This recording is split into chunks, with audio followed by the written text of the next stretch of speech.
S multiple sign দেওয়া আছে by H S square সমান সমান এ আবার গুণ সাইন। এবার দুটো নাম্বার নিয়ে নিচ্ছি 15 এবং 20। এস গুণ মানে হচ্ছে সংখ্যা দুটির গুণফল, এস প্লাস মানে সংখ্যা দুটির যোগফল। এবার এইচ এস স্কোয়ার মানে এইচ মানে আমরা জানি গসাগু, এইচ এস স্কোয়ার মানে গসাগুর বর্গ।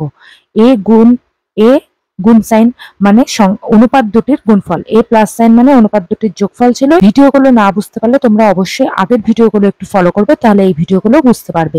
এবার দেখো 15 আর 20 এর গুণফল আমি পেয়ে যাচ্ছি 300। 15 আর 20 এর এইচ সেভ হচ্ছে 5। এইচ সেভ কি করে বার করেছি আগের ভিডিওতে পেয়ে যাবে, একটু চ্যানেলে গিয়ে দেখে নিও।